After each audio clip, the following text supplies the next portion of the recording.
Hello, hello, and welcome to episode 133 of the Compassion and Cucumbers podcast. I'm Christine. And I'm Sam. Yep, we're back here with you. We are. On April Fools. Indeed. Yeah, I guess we're the fools. I don't really have any April Fools jokes to tell you. No, not so much. Yeah. Though Owen's chocolate cake with a pickle in the center for Lucy was pretty amazing. Yeah, so Sam's brother, Owen, sends us this text. I made Lucy this chocolate treat. It looks kind of like a Reese's cup or kind of chocolate candy with maybe marshmallow on top or something. But the April Fool's was there was a pickle inside, and Lucy loathes pickles. Like really Hates pickles. So then he sent us a video where he was filming, unbeknownst to her. Hey, I made you a chocolate treat. Now, Lucy did kind of look skeptical. She did. Just because, why, Dad? Why'd you make me a chocolate treat? Right. And because Lucy has learned in her almost 15 years that to be skeptical of her father. Yeah. It's not unreasonable. Yeah. So she bites into it and she kind of has this face is it just bad? And I don't want to hurt his feelings and say, this is gross. And then as she had it in her mouth longer, she's like, oh my God, it's pickle. It's pickle. And she's running through the house screaming really dramatically. And I'm sure she ran and spit it out. Oh, I'm sure. It's pickle. Yeah, it was amazing. Yeah. Absolutely fantastic. He got her pretty good. He really did. Yeah. And I can't remember the last time I did an April Fool's joke like that on somebody. That's I can't really either. funny. I can't either. And I do want to let you all know of something I think is an April Fool's. What's that? But we'll find out. What's that? There's an article coming out of Veg News today talking about the first vegan Wendy's. Oh, the all-vegan Wendy's. I am not sure if it's an April Fool's. We can let you decide if you think it's an April Fool's. You want to read a little bit of the article? Just for fun before we jump into things? I can do that. Hang on. Just for a little moment. Possibly April Fool's fun? So this was sent out on the Veg News website and via their email list at 7:07 this morning as breaking news. Wendy's announces its first fully vegan location. But there's a catch. And I said, well, there's always a catch when you hear these fully vegan fast food locations. There was a Burger King one. Yes. And it was just a temporary kind of thing. That's right. And so the premise of the article is that not only is Wendy's doing away with the beef, they're doing away with everything but potatoes. Well, that would be vegan. It would. Yeah. Potatoes are vegan. Yes. And so, per this article, this one location in Chubbuck, Idaho, is serving only a plain baked potato. Initially, they will allow customers to choose from 3 toppings: salt, pepper, or a combination of salt and pepper. Okay. And for $2, the potato entree can be upgraded to a meal with a side of fries. Who doesn't want a potato with a side of fries? A baked potato, a plain baked potato with a side of fries. More potato. Now, what else might be on the vegan Wendy's menu? We've tried 5 items that they developed for potential rollout if Wendy's potato concept survives its first month in business. Okay. The Baked Potato Plus, which is a plain baked potato topped with another baked potato. Okay. The Spicy Potato. Oh, what's on which that? Builds on top of the classic option with 1 packet of Tapatio hot sauce. Okay. The Breakfast Potato, which is the plain baked potato, but served only before 10 a.m. Okay. The Fully Loaded, which is potato on potato on potato, with an innovation that combines the plain baked potato with a crunchy layer of fries, all served atop a creamy smattering of mashed potatoes. Yeah, this is starting to smack a little bit of April Fool's. Yeah, I'm thinking so. And then finally, this is the one that got me. Right. The chocolate mashed potato frosty. That is so disgusting. The creamy, almost gluey potatoes served inside the Wendy's iconic frosty cup. That's disgusting. Yeah, pretty funny there, Veg News. Yeah, pretty funny. It's actually a really entertaining article, and I just have a sneaking suspicion. Breaking news at 7:07 a.m. on April 1st. Yeah. I think this might just be an April Fool's joke. Yeah, I am 100% sure that that's an April Fool's joke, but that's pretty funny. Google that. Yeah, Google that Veg News Wendy's vegan outlet. Yeah, or so vegan go Veg location. News on that. Yeah. That was fun. That's Thank you. funny. That's funny. Hey, number one, here we are talking to Sam live from Berlin, Germany. No. Wah, wah, wah. Sadly not. Sam live did not from Berlin, Germany. Didn't get to go on her trip to Berlin because she was under the weather. Yeah. And we didn't want a replay of London. No, we really didn't want a replay of London. I just have not been feeling my best for the last week or so. And so we decided it was best for me to just cancel the trip. I am, of course, a little bit bummed about that. Of course. I've wanted to go to Berlin for a long time. Yeah. I was really looking forward to having plenty of fabulous vegan food to talk about on my way back because Berlin is a vegan food center. Yeah. Das ist gut. Yes, das ist gut. But it just didn't happen. Yeah, that's really sad, and I'm disappointed for you. No, hey, I'm happy to have you home. Well, I mean, and I'm happy that you're happy to have me home. That's nice to hear. Well, I'm happy that you're happy that I'm happy. We could go on for a while. Yeah. So I'm a little disappointed, but at the same time, it was probably the right choice, and that's all good. Yeah, you don't want to be that far away from home and not feeling well. No, it's true. Yeah. And besides, I mean, when we do get to Berlin, really, shouldn't you be with me on that one? I mean, yeah. I mean, I have to admit, a part of me was a little jealous. Well, yeah. That you were going to, but I also knew that you were going and you were probably most likely going to be in classes all day. Yes. So I wasn't really missing out too much. And if I had gone with you, what would I do all day by myself, Right. You'd get to scour Berlin without me. And then who would be jealous? That's not me. I don't like to do things by myself like that. I love doing things by myself like that. Sam likes venturing out on her own. I prefer to be, together when we're doing things like that. Well, it's also just because Christine and navigation, I know, not my strong point. It's not really good. She needs a navigator. I do. Yeah. So fortunately, my navigational skills are exceptional. Yeah.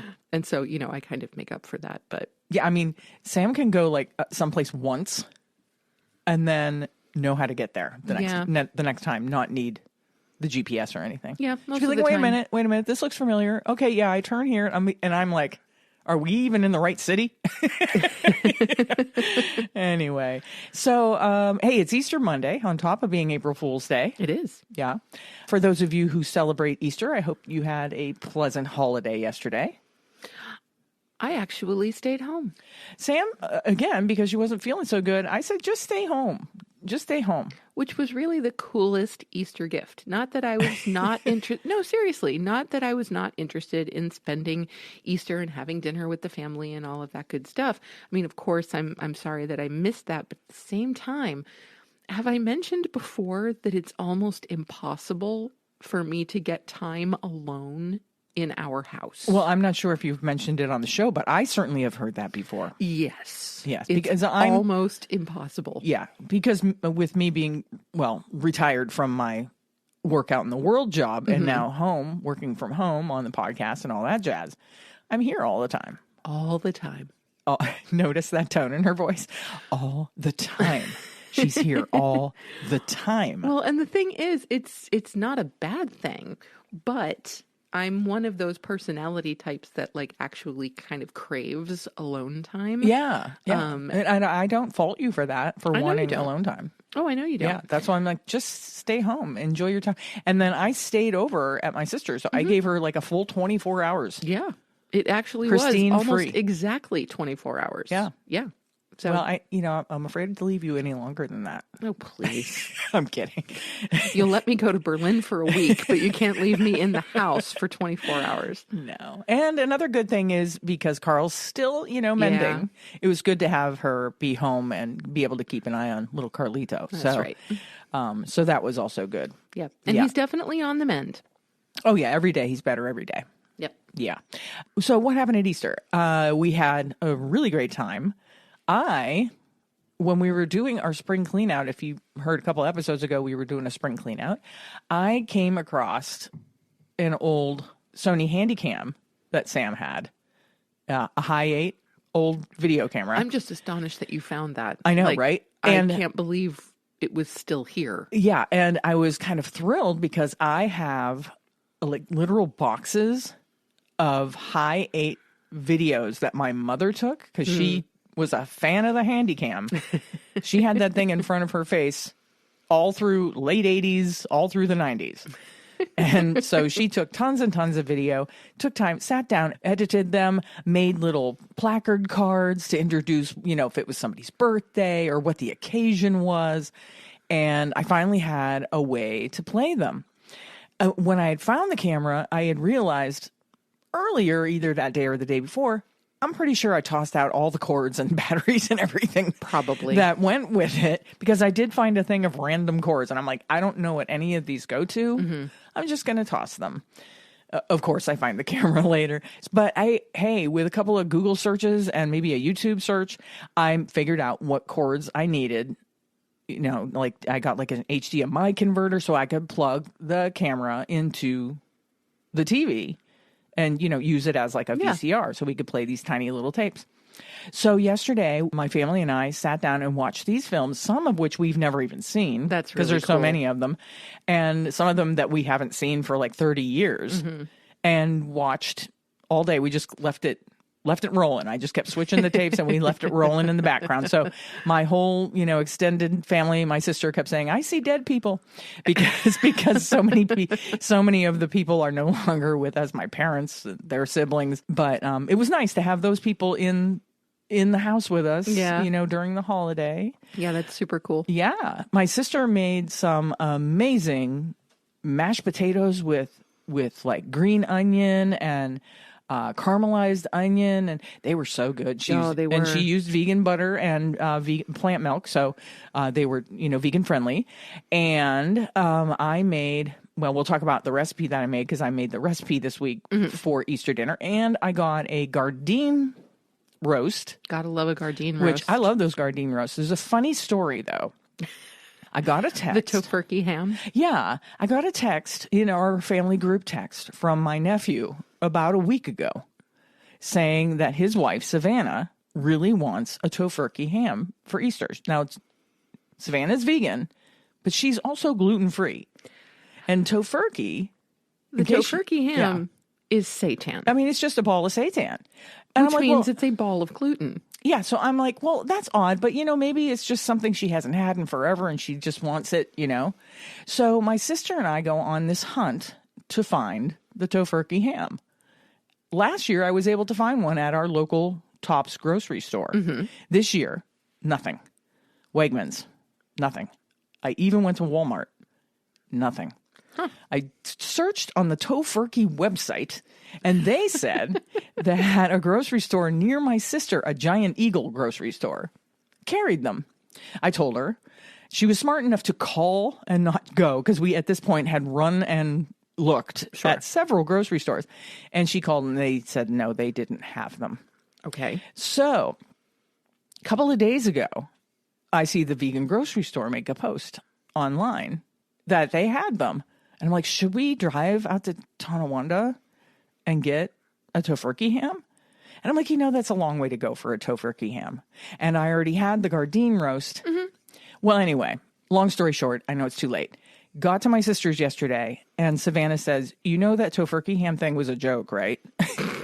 So my nephew let this group chat play out where my sister and I were on this, crazy scavenger hunt. Wild goose chase. Yes. Trying to find a tofurkey ham.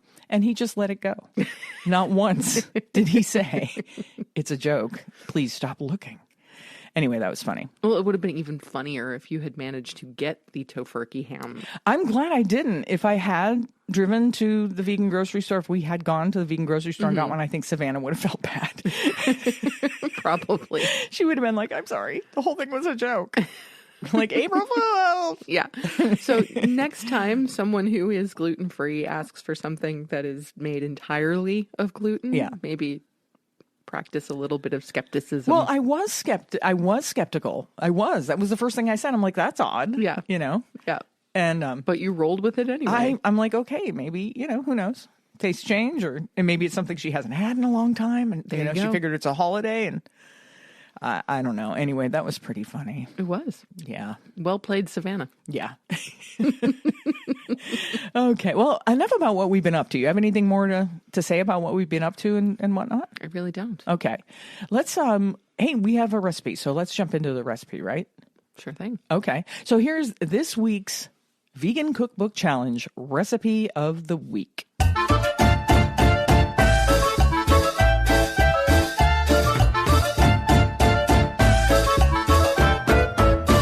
So this week, the recipe I made in preparation for Easter dinner was out of Isa Chandra Moskowitz's book, Vegan with a Vengeance, which is one of our favorite vegan Sure cookbooks. is. Gotta love that one. Yeah, and the recipe I made for my family is her roasted Brussels sprouts with toasted garlic. Perfect. You can't go wrong with that. No, it's a very straightforward Brussels sprout recipe for perfectly roasted Brussels sprouts. The only difference between what I did and what Isa's recipe is time.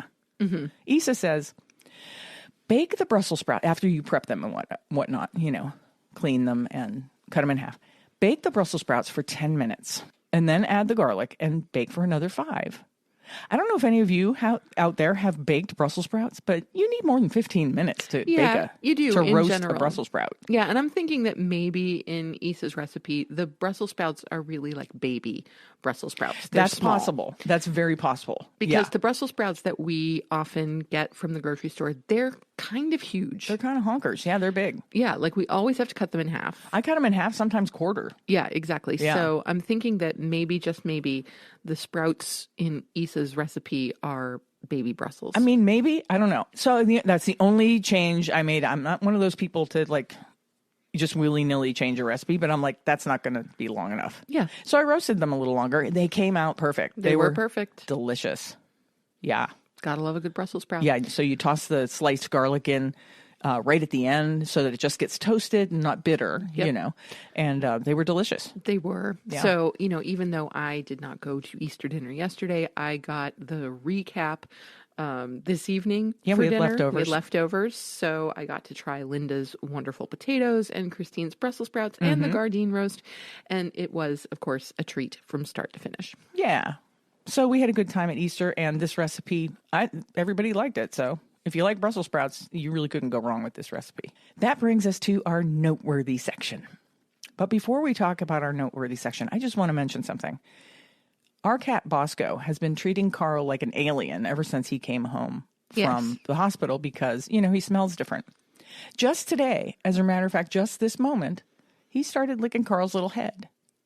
So I think he finally thinks Carl is back to being Carl. Carl smells like Carl again. Yeah, and it's been so interesting to watch because it's obvious that Bosco doesn't understand why Carl smells different. Yeah. And Carl doesn't understand why Bosco won't interact with him. Yeah, I mean, when he first came home, Bosco literally hissed and growled at him like he was a different cat. Yeah. Yeah. Yeah, it was really, really weird. Yeah, it's so funny. It's like they are reliant on their sense of smell. And I'm like, use your eyes. Like, it's your Carl. Use your eyes. Bosco, that's your buddy. That's your Carl. He's your best friend. Yeah. Anyway, I'm sorry to interrupt it, but it was a really touching moment, and I just had to mention it. Yes. Now, on to our noteworthy section. Alrighty then. Yeah, so this week's noteworthy section, we're going to talk a little bit about Wayne Sung's the Ridglan trial. I think you might remember a few episodes back, we talked about how Wayne was going to trial for rescuing beagles from Ridglan Farms, where they raise beagles for animal testing. Well, the charges were dropped. They were indeed. And, normally we would say yay to something like that, but this is a kind of a boo situation. It kind of is. Yeah, and we'll tell you why. Yes. So this, of course, coming from Wayne's blog, The Simple Heart, article published on March 17th, 2024, and that is why the Ridglan prosecution fell apart. I was exonerated because of a death threat. On March 8th, after nearly 3 years of prosecution, the government of Wisconsin moved to dismiss felony charges against me and my co-defendants, Paul Picklesheimer and Eva Hamer, for rescuing a blind beagle puppy from Ridglan Farms. And here's the reasoning the government put on the record. What has changed are the death threats and the coming after the business that the victims have now started enduring. And by victims, they mean Ridglan. That is the change that has precipitated this motion to dismiss, prosecutor Alexandra Keyes said. This is bizarre. What sort of legal system dismisses charges against a criminal because of death threats made against the victim of a crime? But what is even more absurd is the state's actual reason for dropping the charges. In the weeks leading up to March 8th, the state moved to prevent us from presenting evidence of animal cruelty. In legal filings, it attacked our defense theories as disturbing, shameful, and even lunacy. But the prosecution's overreaction was a sign of weakness, as demonstrated by the eventual collapse of their case. And the real reason the case was dropped is this. The industry was terrified that the court was moments away from issuing a ruling that could uncover abuse of animals by some of the largest and most powerful corporations in the world and transform the status of animal rights. Within our legal team, the prevailing theory as to why the prosecution's case fell apart was a subpoena we submitted to Ridglan Farms on February 28th, requesting documents on the value of the dogs. The subpoena required that Ridglan provide to us any agreements with customers regarding dogs used in experiments. To prove felony theft, the government had to prove the dogs we rescued had a market value of at least $2,500, which could be proven or disproven with these customer documents. Through back-channel sources, we knew these agreements involved some of the biggest companies in the world, including pharma giants like Pfizer, Eli Lilly, and Merck. That is a big deal. Merck has made tens of billions of dollars in profit in recent years, in part by charging $712 for a COVID drug that cost only $17.74 to produce, and which was developed through public funding. Unbeknownst to most Americans, some of those profits have come from torturing dogs. Take, for example, Merck's research on a new rabies vaccine. There's already a vaccine for rabies. Indeed, it has existed for over 100 years. And it works very well. Out of the 100+ million dogs in this nation, only 60 to 70 get rabies every year.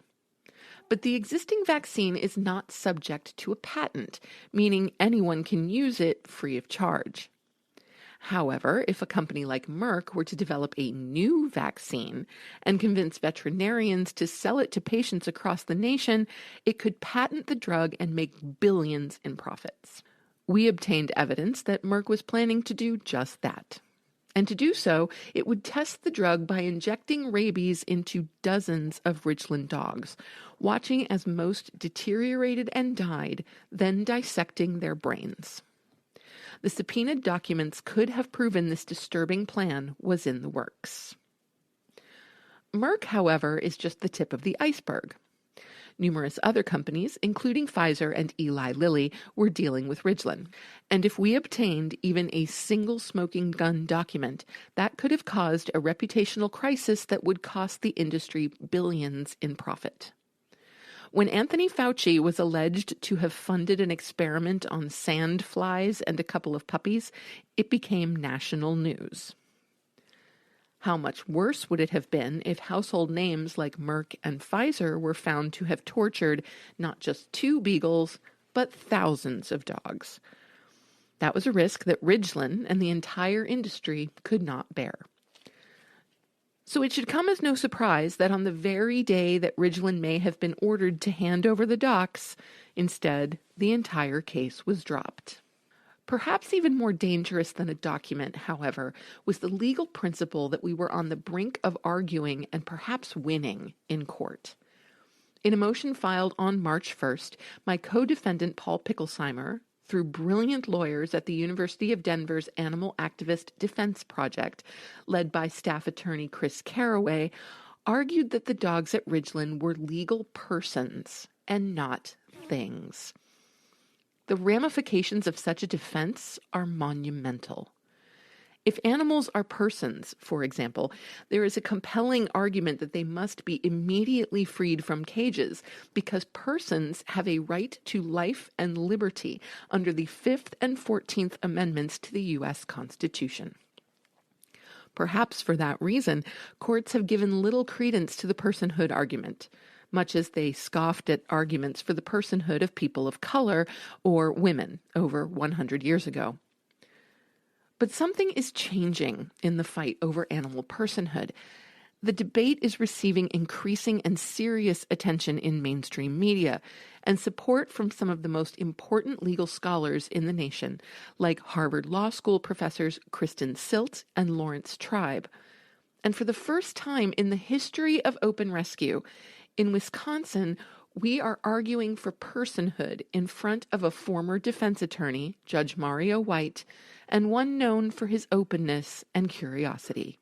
We speculated that this might be due to his own background as a gay black man who has seen immense change in his own rights over his lifetime.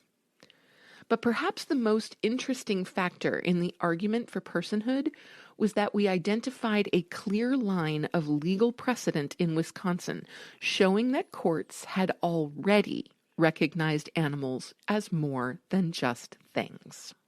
In State v. Bauer, the Wisconsin Court of Appeals was forced to answer the question of whether law enforcement was entitled to break into someone's home without a warrant when they believed that an animal was suffering inside.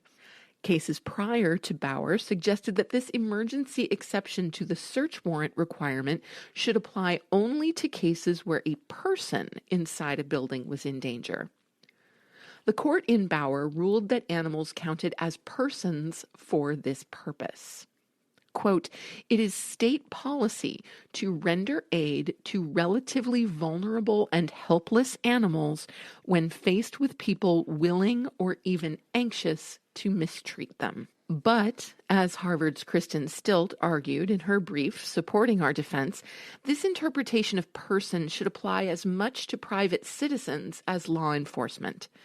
As Professor Stilt wrote, it would be inconsistent with Wisconsin public policy, and indeed an absurd and irrational result, if preventing bodily harm to an animal was valued so highly that it could trump the right to be free from serious state intrusion, such as a warrantless search, a right enshrined in the Constitution, but rejected in the contexts of the defendant's assertion of a right to rescue. In short, Professor Stilt argued that animals can't be persons when the government wants to break down your door to help an animal, but just things when a private citizen is trying to do the same. Person can't mean different things depending on who is asserting a right. And partly for this reason, I was becoming more and more optimistic that we were on the cusp of a historic victory for animal rights. We weren't arguing for change. We were simply arguing for consistency in the law. But there can be no argument, much less victory, if there's no case. And the prosecution's dismissal on March 8th undermined our standing to pursue the personhood argument. This is one of the reasons I was profoundly disappointed when the charges against us were dropped. Our ability to establish a legal principle that could save billions of animals was compromised. This brings me, however, to the third and most compelling hypothesis, that the case was dropped because of a growing movement for animal rights. While the prosecution claimed it was responding to death threats, there was something outside of court that was even more important for our case.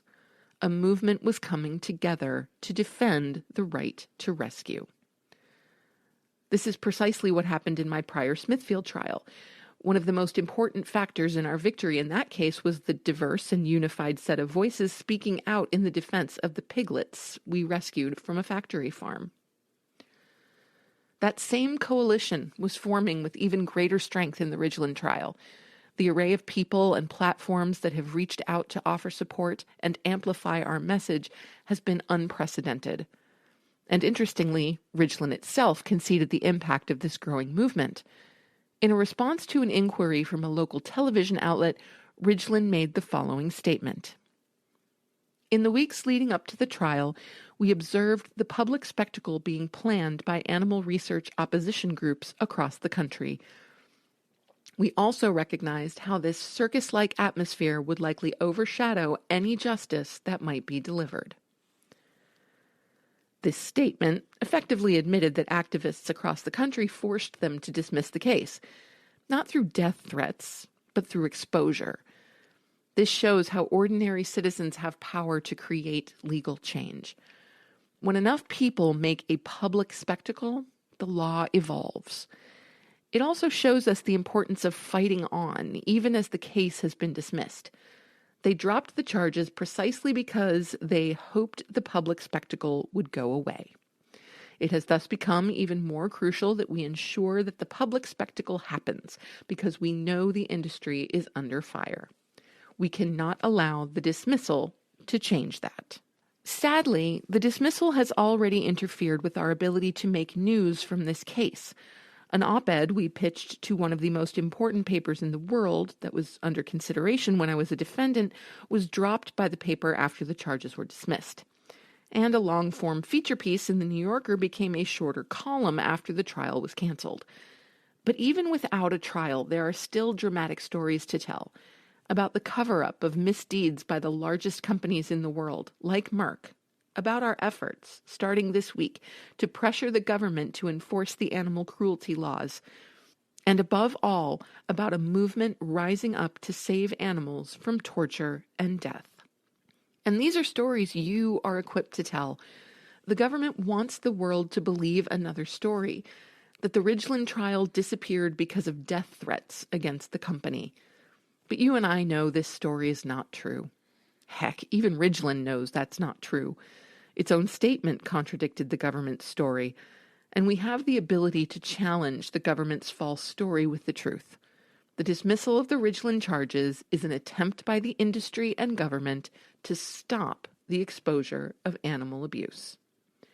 If we tell this truthful story, rather than the wild fantasies being spread by the state, the battle in the court that matters most, the court of public opinion, will be won.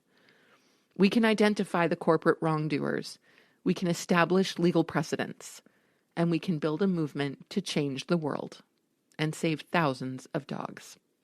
Yeah, and I believe that we can. I believe that this form of activism is definitely bringing to the forefront these issues. And I'm convinced, as is Wayne, that those charges being dropped were merely a way to keep this out of the public eye and to prevent them from setting a precedent with this case. Absolutely. I don't think there's any question about that. Yeah, it's pretty blatant. Mm-hmm. It's pretty blatant. And yeah, I mean, I guess, like I said, it's a case of where charges dropped against an animal activist is not a good thing. Right. And who would have thought we'd ever say that? I know, right? Yeah. But his specific type of activism relies on the whole spectacle of court and Yes. and all of that to garner, support and to make things public. Yeah. About what's going on It behind the certainly doors. does. Yeah. So, I mean, I thank Wayne and all of his fellow advocates that have gone through this over the last 3 years, this and a number of other trials that they've had to go through. And, thank you for all your hard work. Yeah. Even though it seemed like it may have been for naught, it definitely is bringing things to the forefront. That's right. It's not for naught. No, it's not for naught. And we certainly appreciate it. It's time for our main topic.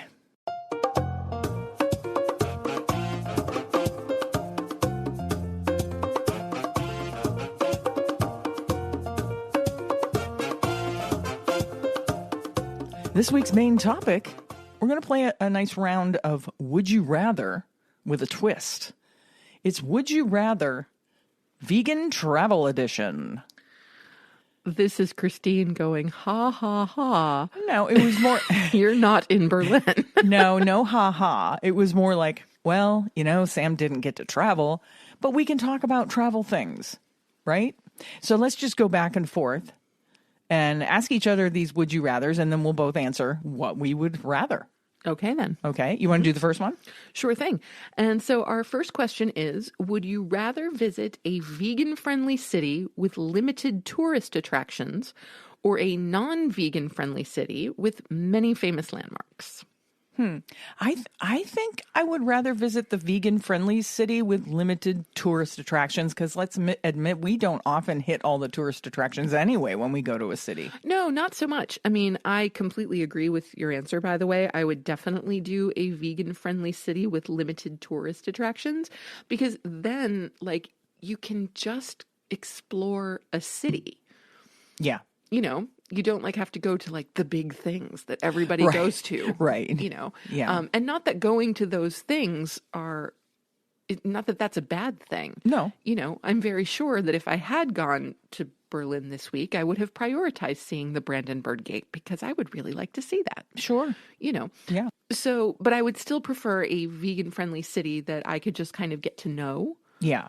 As opposed to being concerned about, hitting all of the touristy trap stuff. Yeah. So we're in agreement on that one. Next one is, would you rather explore a remote vegan eco lodge in the mountains or a vegan beach resort? Oh, no contest. Mountains all the way. I would like a beach resort with mountains in the background. like maybe Bali or something, right? There's mountains there. I'm not, I used to be, when I was younger, like in my 20s and 30s, I probably would have said, oh, vegan beach resort all day long. But now that I'm a little older, not so much with the heat. Yeah, I'm not and so sand. much for the heat, just in general. I mean, being incredibly melanin challenged. Right. Yeah, so we'd have to bring like a tent. Yes. I mean, seriously, I'm out in the sun for 10 minutes. I get sun poisoning. It's unbelievable. Sam got sunburned in winter. No, I'm sorry. Early spring. In London. When it was cloudy and 60 degrees outside. She got sunburned. Yeah, no, and it was actual sun poisoning. Yes. I got all of those little bumps on my she actually got legs sun and poisoning. all of that stuff, yeah. It's very, very sensitive to the sun. Yes, and I always have been, but it seems to be getting worse as I get older. Yeah, you're more sensitive. Because your skin is getting thinner. Yeah. Yeah, great. Yeah. It's the only thing that is. Oh, geez. But anyway, yeah. So for me, the idea of being up in the mountains, because usually when you think mountains, there's probably some woods involved there as well. Yeah, there's probably hiking going on. Lots of views, vistas. Lots of really clean air. Lots of, that sounds glorious. Yeah, that does sound. Me too. I'm going vegan eco lodge in the mountains also. Not even a contest. Yeah, so we're 2 for 2 so far. Next we have, would you rather dine at a fully vegan restaurant with average reviews or a non-vegan restaurant with exceptional vegan options and stellar reviews? Okay, this one, I created this, would you rather? This one's a hard one for me. This is actually tough. Because I want to support the fully vegan places. Of course. And also, I would like to add that you can't always go by reviews because, number one, taste is so subjective. Yeah. Right? Yeah. Unless they're saying people were rude or the wait staff was rude or something like that.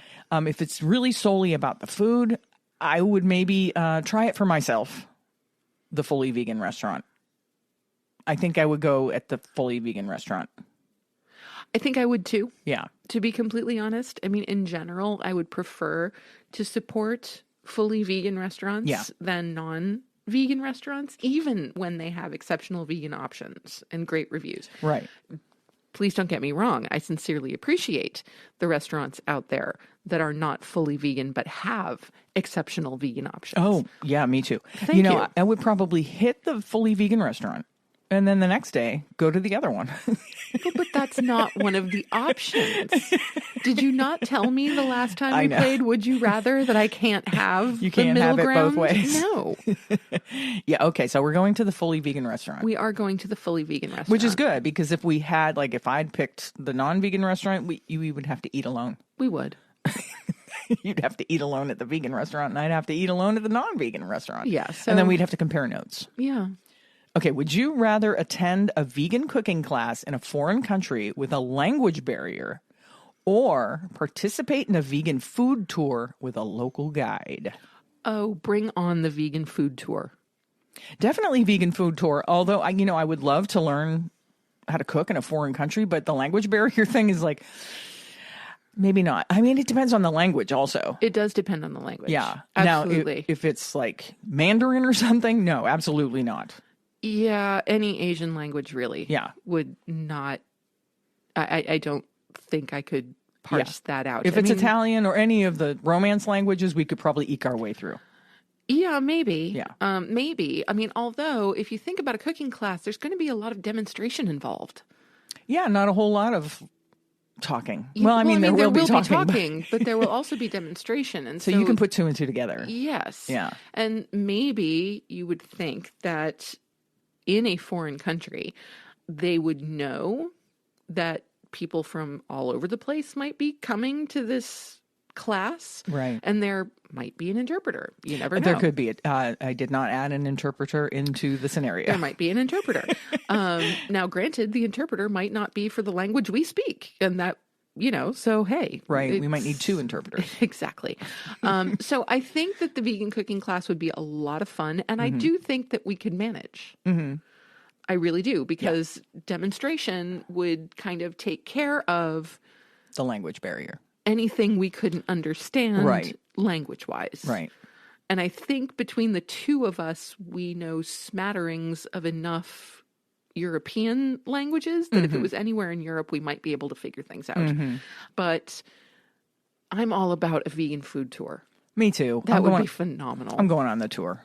As much as I want to take a vegan cooking class in a foreign country, Well, I am going do on that someday. I'm going on the food tour. Yeah. We'll do that someday. No work involved. Just travel along and eat lots of good vegan food. Works for me. Right? Mm-hmm. And now, would you rather travel to a country known for its traditional vegan cuisine or a country where veganism is still emerging? Bring on the traditional. Really? All right, here's where we're diverging. Because I want to go to the country where veganism is still emerging. Oh, really? Yeah. Okay, why is that? Because I think if it's traditional vegan cuisine, what are we talking here? Is it going to be Asian food or travel to a country known for its traditional vegan cuisine? Yes. I'm guessing it's like Asian food, right? Like what other country can you go to where they have traditional vegan cuisine? Well, I mean, I think there are many parts of Asia where vegan cuisine is common. Yeah. I don't know that it's 100% traditional. I mean, most of the time we think of, as an example, India is probably the most vegetarian country in the world. Right. But it is not particularly vegan. Too much dairy. Lots of dairy. Yeah, exactly. So I'm imagining that most places with traditional vegan cuisine are likely in Asia or South America. That's what I'm getting to. So I want to go to where the veganism is still emerging, because there's going to be like innovation and, it's going to be new and exciting, I think. Sure. But I really think that if you get a certain culture's food from the source, that's going to be the best version of that food you're ever going to have. Yeah, probably. Like, I will never have the same quality of Indian food that I had in India. No. It doesn't get any better matter. than that. It will not be replicated. Like, there's just no way. Okay, so we went off in two directions on that one. Yeah, I'm going traditional. Okay. Would you rather backpack through Europe with a vegan travel group or go on a solo vegan adventure in South America? This is a no-brainer. Solo adventure? You betcha. Yeah. We're not big on the whole tour group thing, although we did on the last couple of questions back want to go on the we vegan went on a food food tour, but that could have been the two of us and a guide, for all we know. True. It wasn't necessarily a large group of people. True. I don't know. I think I've spent enough time traveling with groups of students.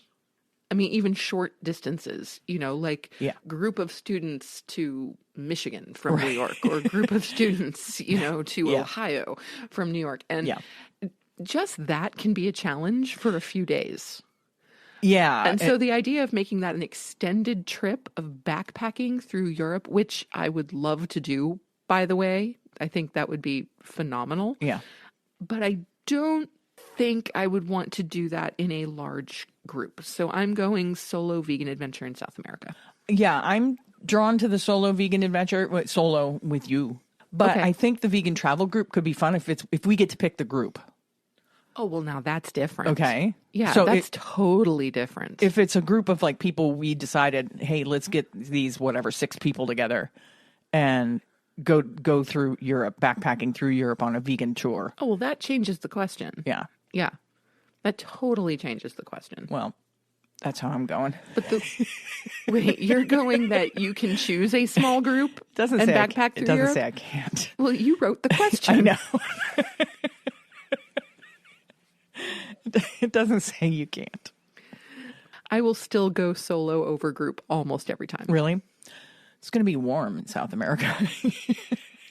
You know what? I think I can handle that. Okay. I'll be okay. Okay, we'll just pack lots of sunscreen. Sounds good. Would you rather visit a vegan-friendly amusement park or a vegan-friendly zoo? Ha, this is a trick question. It is a trick question because I don't think a vegan-friendly zoo exists. And so I'm going vegan-friendly amusement park, hands down. You answered correctly. I'm aware. It's a little test. Yeah, I don't know why I put this, but yeah, what would a vegan-friendly zoo be? The animals are just running. They're just running rampant free. There's no cages. No, There's obviously. It's basically a park with a bunch of wild animals running loose. Yes, essentially. And it's not one of those safari parks either, man. You got to walk and take your chances. Yeah. So it's vegan friendly for the animals, but not so vegan friendly for the vegans walking through. Never mind. I'm going on a tangent. You really are. Anyway, yeah, vegan friendly amusement park all day long. Yeah, for Yeah. sure. Yes. Like an amusement park with like roller coasters like Cedar Point, but nothing but vegan food. Right? Hello. Oh my I'm God. there. Oh my God. That'd be so good. That would like be my favorite place. Be like ride a roller coaster. Well, I don't ride roller coasters unless there's a smaller one. Yeah. Ride a little roller coaster. Go get some vegan tacos. Hello. Right? Sounds awesome. Yeah. So combine those things, roller coasters and vegan food. Yeah. I'm there. I just kind of like the idea of the vegan friendly zoo because It's a great image, but you know, if you have an idea of what a vegan friendly zoo would be, I want to know what your ideas are. And extra credit if you can actually draw me a picture of your version of a vegan friendly zoo. I want to know what that is in your mind. Would you rather spend a week volunteering at a vegan animal sanctuary or learning permaculture techniques at a vegan farm? I would volunteer at the animal sanctuary. Yeah, I think that this is no-brainer. Yeah. Not that I wouldn't enjoy learning permaculture techniques. I think that would be very, very That'd interesting. be some useful knowledge. Absolutely. Yeah. But I'm sorry, the time with those beautiful people. The animals. Yeah. Yeah. There's nothing like that. The animals all day long. Big time. Would you rather take a hot air balloon ride over a vegan vineyard or go on a vegan cruise? This is a really odd question. This is an odd question and almost impossible for me to answer. Number 1, fear of heights. Yeah. Number 2, Sam doesn't drink wine. Yeah. Although vineyards are beautiful, and I'm sure even more beautiful from above. But again, fear of heights. Number 2, don't want to go on a cruise. Like, seriously, I'm wondering. Fear of Titanic. Like, I'm wondering why you put these two things together. Because they're hard to answer. They're hard to answer. But you have to choose one. Right, exactly. Okay, so in terms of if I take the veganism out of it and I go hot air balloon ride over vegan cruise, I would go hot air balloon every time. I'm going hot air balloon too, but it might not be fun for you. I'm sure it won't be. Because I'll be like hanging onto the rope Yes, or whatever. I'm sure it wouldn't be fun for me. I'll be but- sitting on the bottom of the basket. You'll be like, oh my God, Pookie, look how beautiful. I'll be like, no, tell me when it's over. I want down. Yeah, exactly. So if you can't guess, I love heights, and Christine is terrified of them. I don't like heights. So, Not a big fan. yeah, so I would choose a hot air balloon ride over a cruise any day. And actually, hot air balloon ride is kind of on my list of things that I've never done, but I would like to. Yeah. Yeah.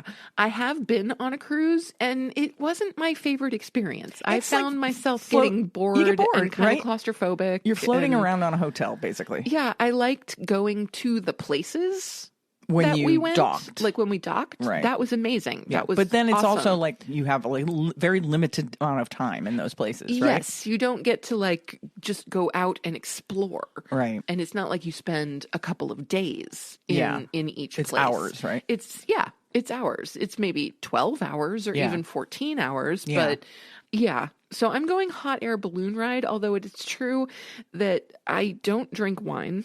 And so the vineyard would do nothing for me. Well, I mean, visually it would be pretty. I'm sure it would be lovely. So I'm going hot air balloon. Okay, me too. Would you rather explore a vegan food market in Asia or a vegan food festival in North America?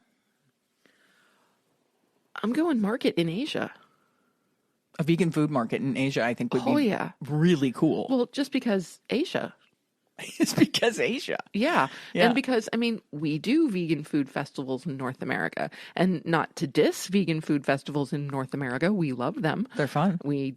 Yes. In fact, we're gearing up for Veg Fest season, and that's awesome.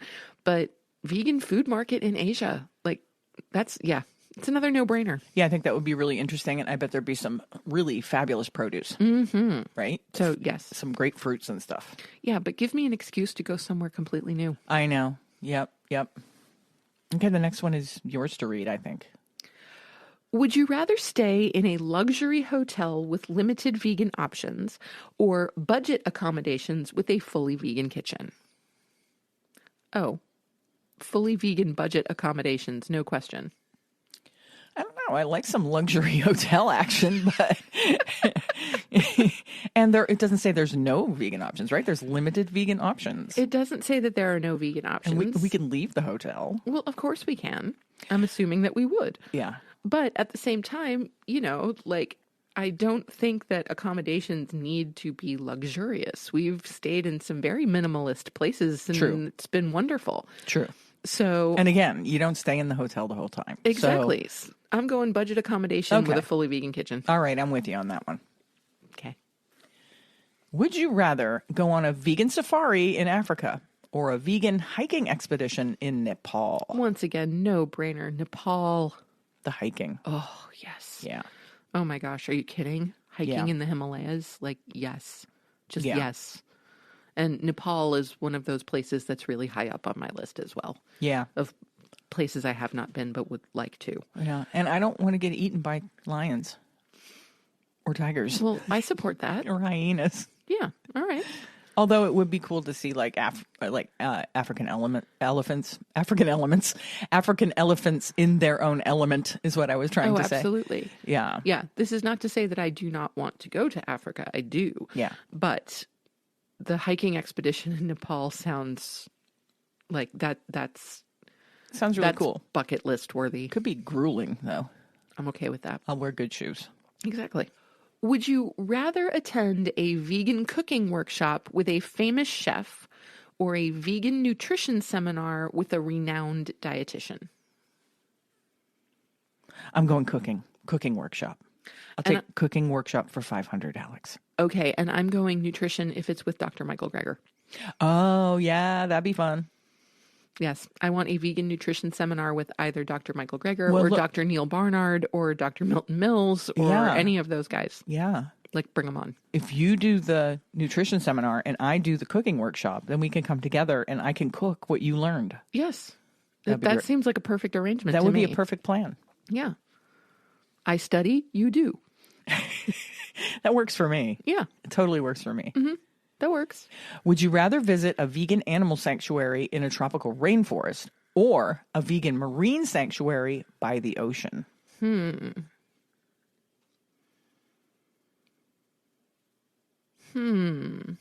I think I'm going to go rainforest.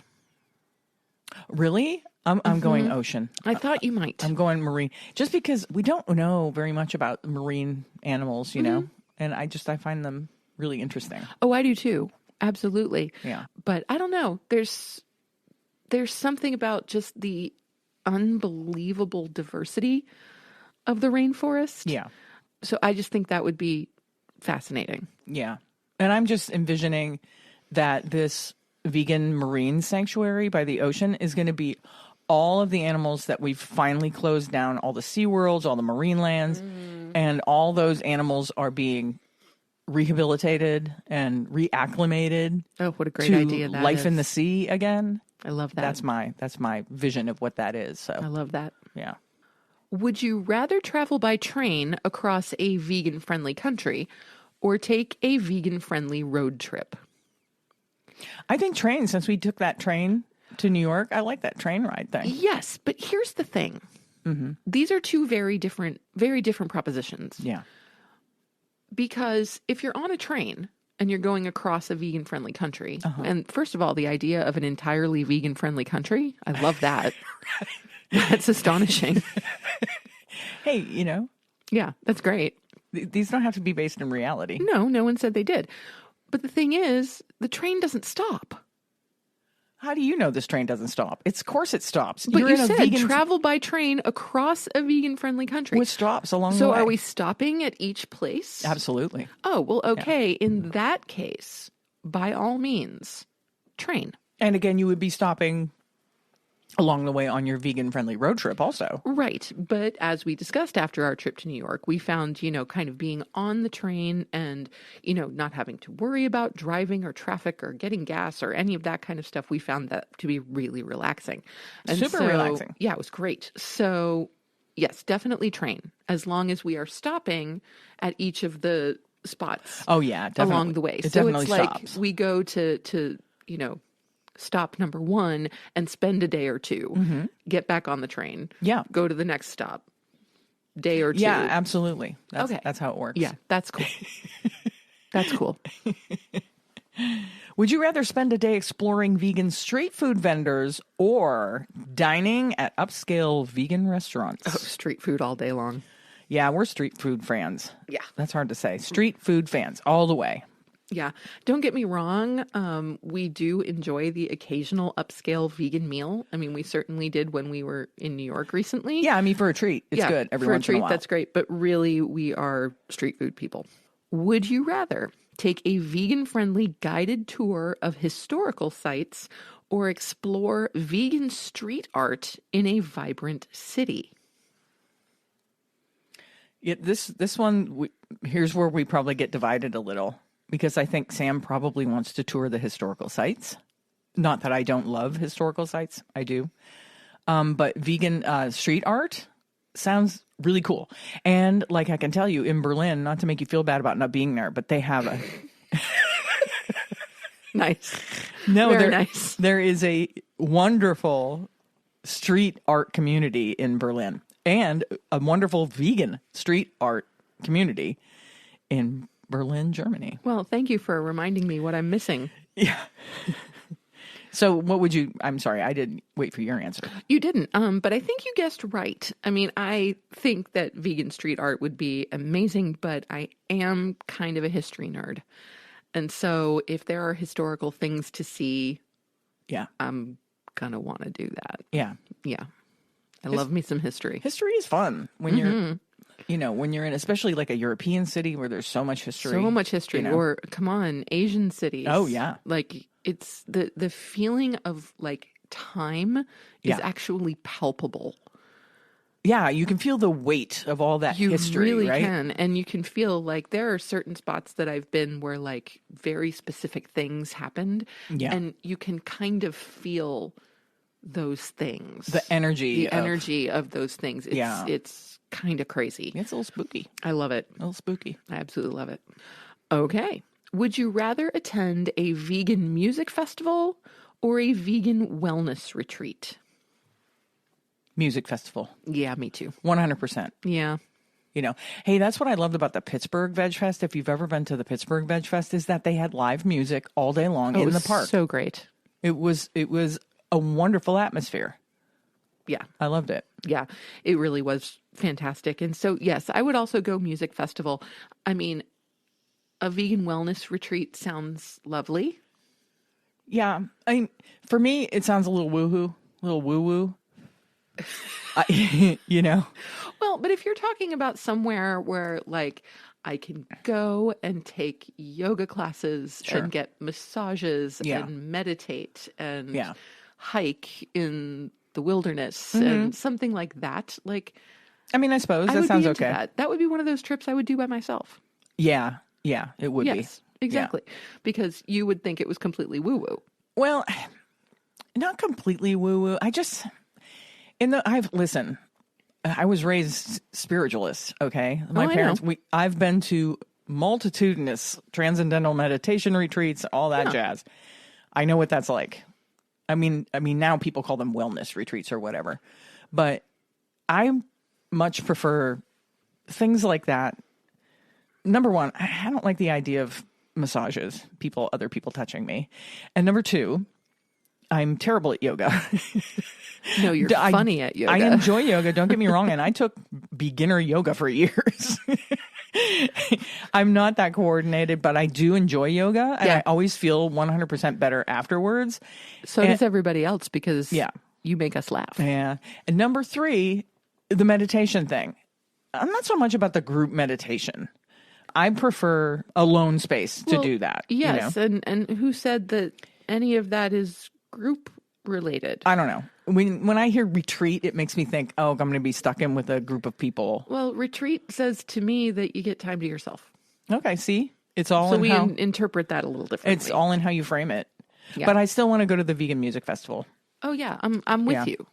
Yes, I'm still voting for the music festival, but I'm just saying a retreat. They both sound good to Like you. if I was going to go on a retreat, Yeah. like for example, I was a while back supposed to go to an ashram Yeah, another trip that got in canceled. Maine. Yes, that time due to weather the first time, and then the second time due to a family emergency on the part of the folks who run the ashram.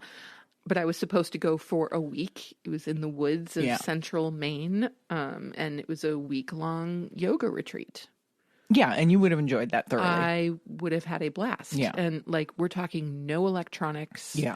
All of the food is vegan. Right. Like, yeah, I would have absolutely loved that. And I would have loved that for you. Yeah. Yeah, it still might happen. You never know. Yeah. Okay. Would you rather visit a vegan-friendly theme park or a vegan-friendly botanical garden? I like both of these things, but I kind of got to go theme park because I'm sorry. park. Roller coasters and vegan tacos. Okay, what's the difference? You said it earlier. What's the difference between a theme park and an amusement park? Well, and a theme park is kind of something like Disney or Universal, or you know, something that has a very specific brand. Right. An amusement park, I think, is something like Cedar Point, where it's really Six all Flags. about the rides. It's all about the rides. Yes. There's no theme. Right. The theme is rides. Right. So if you took Universal Studios Orlando, which I kind of love. I like Universal too. Yes, and made it fully All vegan. Yeah. Yeah, Yeah. totally there. My favorite ride at Universal, I think, is The Mummy. I thought it was still Harry Potter and the Forbidden Journey. Yeah. Well, I always think of the Harry Potter section as a completely separate entity. Oh, interesting. But within the old Yeah. portion of Universal, the Mummy ride. Well, it's brilliant. And it's like one of the few roller coasters that you will actually go on. And it was under repair last time it was closed. It was. I was so sad. Yep. Yeah. Because 2 times ago when we went to Universal. Oh my God. I think we rode it like 6 times. Just in a row. Yeah. Like, because for some reason, we had Fast Pass. We had Fast Pass so and we it just wasn't kept very fast crowded. passing- No, it wasn't. So we just kept fast passing the Mummy like 5 or 6 times in a row. So fun. It was Such great. a fun ride. Yeah, it was great. Love it. And finally, would you rather go on a vegan adventure vacation, hiking, kayaking, or a vegan cultural immersion trip, visiting local markets and historical sites? Now, I think Sam would probably want to do both. But I'm saying visit the local markets and historical sites. Cultural immersion for me. Yeah, and this is one where I would like one from column A and one from column B. Right. You want to hike to a cultural immersion. I do. Or kayak to a local market. Yes, I would love to kayak to a local market. Yeah. I think that would be amazing. Yeah. Or hike to historical sites. Yes, if we could do all of those things in one trip, that could be just phenomenal. Yeah. Yeah. So let us know what you would rather and what you thought of some of those categories. Some of them were a little tricky. And again, I want to know what your idea of a vegan-friendly zoo is. What does that Still look like? on that? Yeah, Okay. what does that look like to you? I think it's a room full of cats. Well, we already have that. Our house is a vegan-friendly zoo. Not wrong. Oh, hey, let's move on to this week's helpful tip to help you encourage others to go vegan and stay vegan. Let's appeal to their values. Frame veganism in a way that aligns with your audience's values and beliefs. If they care about animals, emphasize the ethical considerations of veganism. If they're health conscious, focus on the health benefits. Tailoring your arguments to resonate with their values can make your message more persuasive. But respect their choices. Ultimately, the decision to go vegan is a personal one, and it's really important to respect people's autonomy. Avoid being judgmental or pushy, as this can create major resistance. Instead, engage in open and respectful dialogue and let them know that you're there to support them regardless of their choices. That's a good tip. Absolutely. Yeah. Yeah. Always respect other people's, right to choose what they feel is best for them. Yes. Mm-hmm. And it's time for our favorite portion of the show. Must be listener shout out time. It's listener shout out. Just want to give a shout out to all my fans watching. I love you guys. I love you. This week's listener shout out goes to Liz Mecca. Liz found us on a Facebook post and mentioned that she had been looking for a new podcast to listen to. Well, you found it. Thanks for tuning in, Liz. Yeah, thanks for tuning in. Thanks for listening, Liz. And contact us with your t-shirt size and address so that we can send you a Compassion and Cucumbers swag bag. You can send us that information to compassionandcucumbers@gmail.com, or you can DM us on Instagram or private message us on the Facebook. And for the rest of you out there, if you'd like a listener shout out, please email or DM us. Let us know what you think of the show and tell us a little bit about yourself. And here's this week's Vegan Org of the Week. This week's Vegan Org of the Week is Pigsburgh Squealers. That's right. And that's the Pigsburgh Squealers. Yep, Pigsburgh Squealers. Pigsburgh Squealers. Pigsburgh Squealers' story began back in 2013 when Blue got her first pig Sasquatch from a breeder.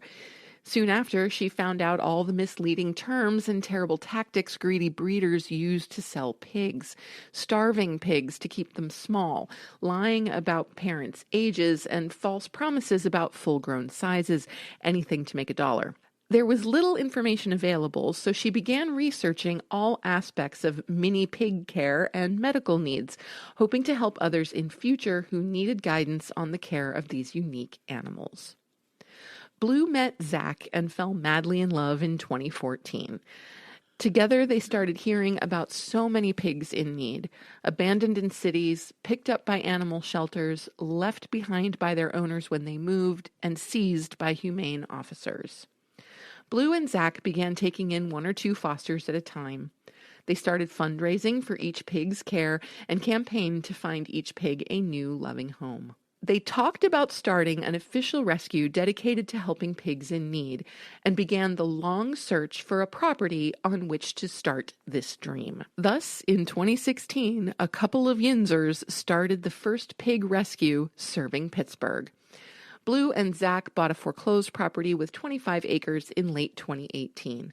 Hundreds of hours of hard work have been put in to clear the property of trash and bushes, build pens, and to put up a barn for their resident and foster pigs. To date, Pigsburgh Squealers has rescued over 260 pigs, finding each pig a loving and forever home all over the U.S.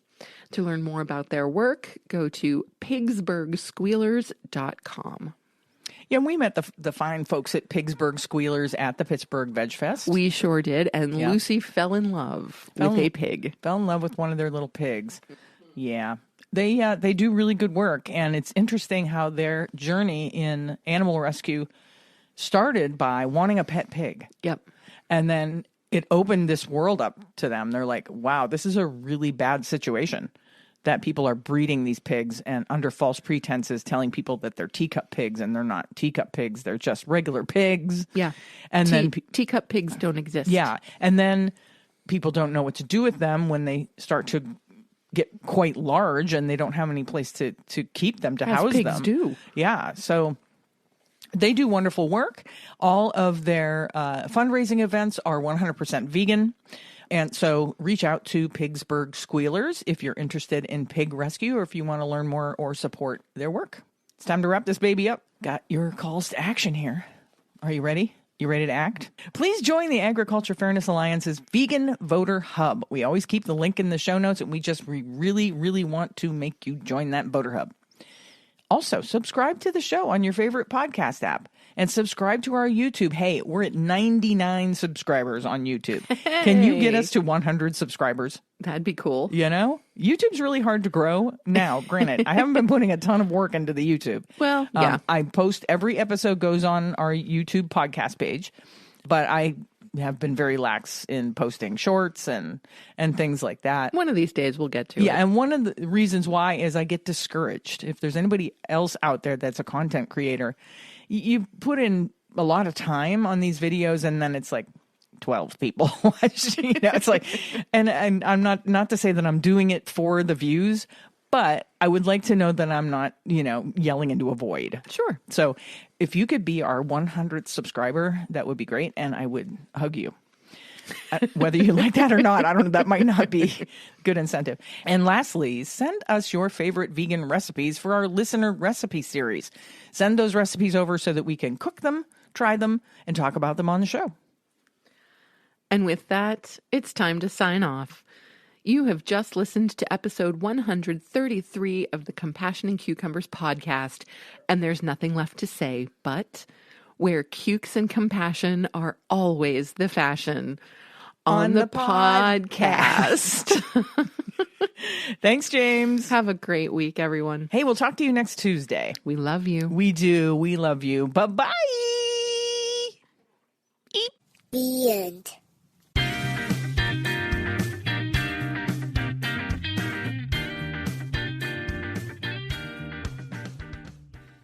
Frame veganism in a way that aligns with others' values and beliefs. Beliefs. Apparently. I'm supposed to be in Berlin. Beliefs. If you'd like to support the Compassion and Cucumbers podcast, well, you can do that by hopping on over to our Patreon page and becoming a patron. We have all the recipes from our Vegan Kitchen series up there, and we'll be adding some patron-only episodes in the near future. So thank you for supporting us at whatever level that you choose, and thank you again for listening to Compassion and Cucumbers podcast.